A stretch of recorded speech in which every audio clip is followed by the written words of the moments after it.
So today I'm going to talk about R&D that we are doing in TCS Innovation Labs TRDDC in Pune in low-cost water purification. We had a booth out here, and I think a lot of you came and visited and gave us some very good, nice feedback. So I thank you all for visiting our booth also.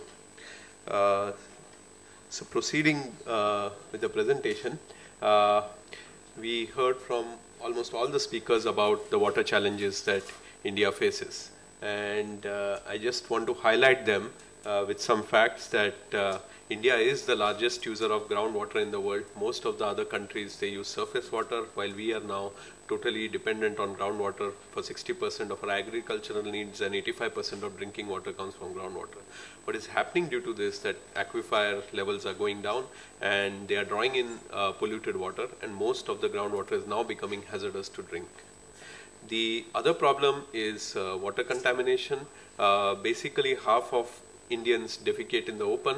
This gets flushed down into the aquifers or into the rivers.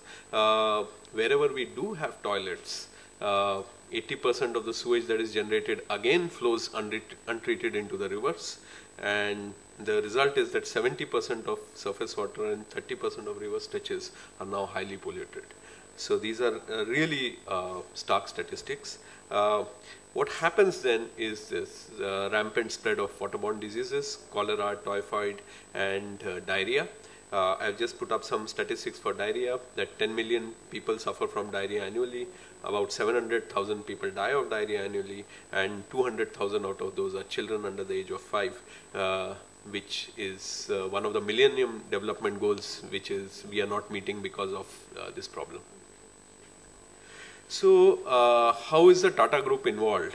So the Tata Group is involved at the very basic level through its ethos, and which has been set by none other than our founder Jamshedji Tata.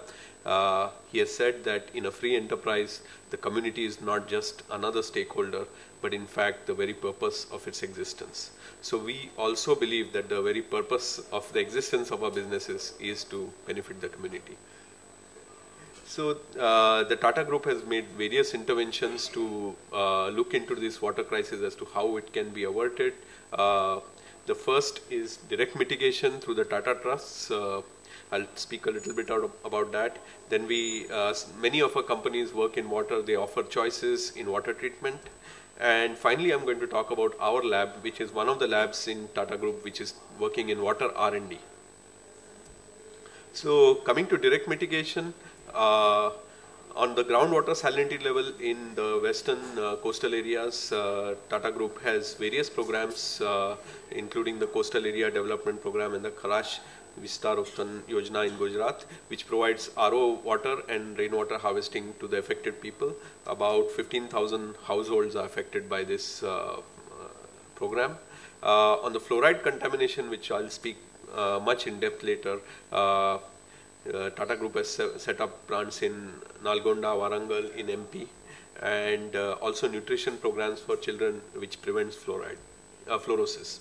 And on the water policy, there is the IWMI Tata Water Policy Research Program, which studies all the water issues that face India and what all can be done to mitigate them. About the Tata companies themselves, their work in water, offering choices for water purification. We have large-scale treatment facilities through Tata projects, which includes the drinking water as well as the wastewater. We have household purifiers like Tata Swachh, and we also are in packaged drinking water such as Himalayan and Tata Water Plus. Now coming to R&D and specifically to TCS Innovation Labs TRDDC in Pune. So we have a long history of working in this area. In the mid-1990s, we launched the low-cost rural water filter for rural communities called Sujal. Then we have been developing adsorbents for arsenic and fluoride. We have developed household water purifiers. Recently we have developed purifiers for removing arsenic and fluoride, and portable water purification solutions. All of these were displayed at our booth out there. So coming to the first one out of them, Sujal was the first project where we started intervening into the rural community to make them aware and train them in making their own filters. So we showed them how they could use their own materials such as rice husk ash, pebbles and cement and create their own filters. About 30,000 filters were deployed across India through 70 NGOs and 500 communities. And also during natural calamities such as the Gujarat earthquake and the Asian tsunami, the Sujal formed a first line of defense for the Tata Group people that were working out there. Then we went into affordable water purification, and we set a new vision through the Tata Sons that we will develop an inexpensive bulb costing about ₹100, which you could fit in your own containers and which would protect a family of 4 for 6 months and be sold through small stores. This eventually became Swachh. I'll tell you how. So this team was formed between TCS TRDTC, whom I represent, and Tata Chemicals. We were strong in the areas of product development, water purification, flow design, etc., while Tata Chemicals was strong in market research, consumer reach, sales, and even in nanotechnology, where we collaborated with them. And Tata Sons acted as a go-between. This was how we started. Our vision was simply have a matka filter, something that would go inside either the top of the matka or hang from the bottom of the matka. And then we started the prototyping. We converted the Sujal bed into a dome-shaped device, in which we embedded nano silver, and started testing this. There were certain issues for which then we modified the design and went into this hanging design where it would hang from the top matka into the lower matka, and finally we reached the prototyping stage, which you see here. This is some pictures of the prototypes which were actually fitted in matkas and deployed across India as a test case, and they worked very well. And after that, we went for the decision on what design to launch actually, and this was the basic design as I showed. Then there was some deliberation. We said that instead of going up the value chain, like starting by launching a very simple product and then upgrading it to a higher end product, it would be more marketable and more easy for the sales team to have a regular product and then start cutting the cost and go for a simple standalone filter. And that is a line of thought that is resulted in the design of the Swachh cartridge and the Swachh system. Then we went for scale up. Once we had made the design decision, this is the pilot plant that we set up near our office in Pune. Then we set up manufacturing facilities near Kolkata, and we set up an assembly line there to fill the material. That was a nano silver impregnated rice husk ash, and finally we set up quality control labs. So after all this, we could launch the product in the Indian market. This was launched by Mr. Tata himself in December 2009, and Mr. Mukundan, who is the MD of Tata Chemicals, launched the lower priced version, which was our vision that time in 2010. Some success stories from that launch. Tata Swachh broke the price barrier for tabletop purifiers in the Indian market. Earlier they were all for 2,000 plus. Tata Swachh was priced only at 1,000, and over 3 million consumers have been benefited till today, and it has won various innovation awards from the Wall Street Journal, MIT, and including FICCI, where I'm speaking right now. So coming to a completely different area of work or different motivation, the arsenic and fluoride problems in India. And these are extremely severe problems. I'll just give you some statistics. The arsenic situation in east of Bengal and in the south of Bangladesh, most of the population drinks arsenic contaminated water.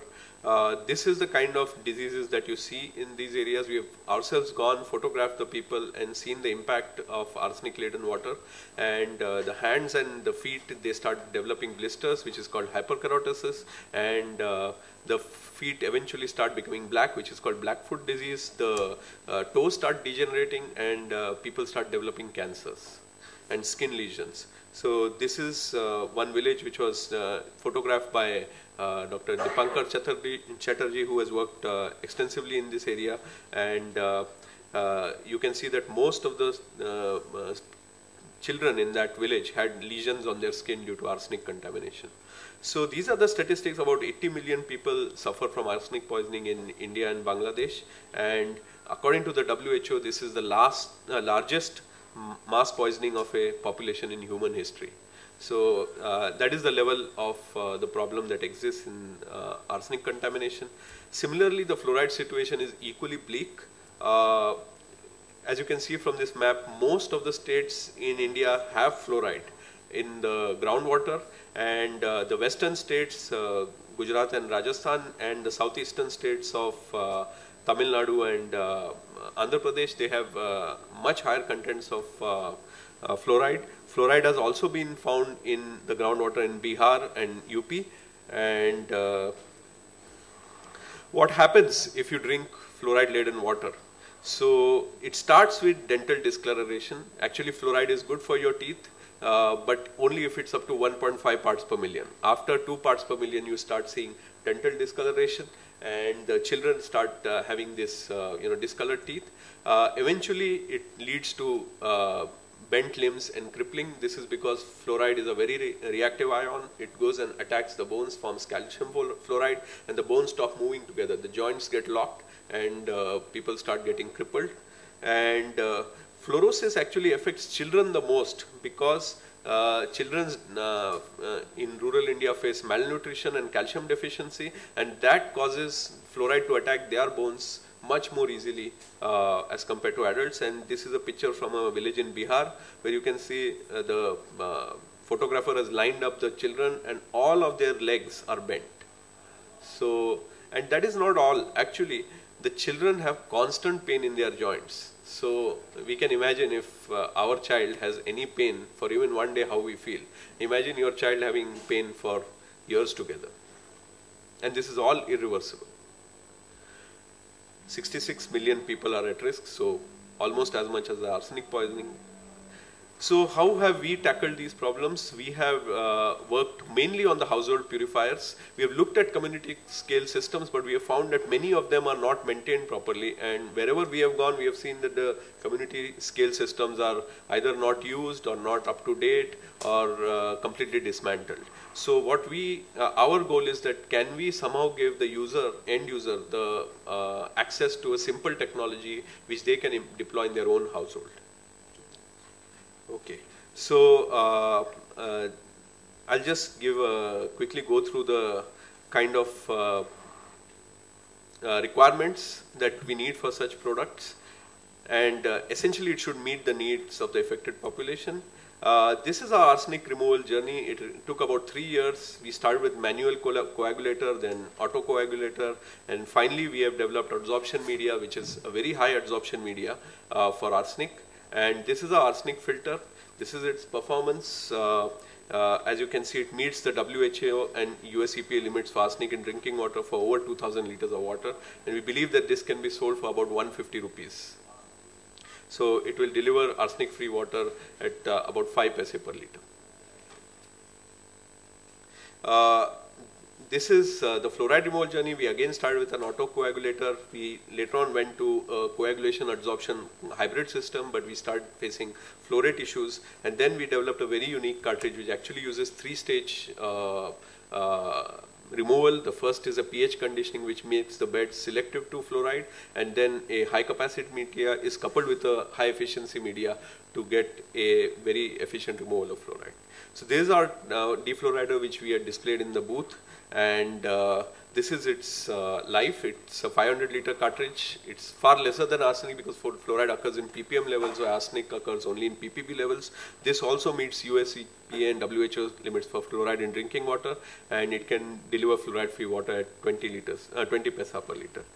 So there are other products such as a compact microbial water purifier, a portable microbial water purifier, and finally I would like to leave you with a thought that these are all our innovations in water contamination and water purification, and our goal remains to offer water purification solutions which are affordable to those who need them the most. Thank you for your time.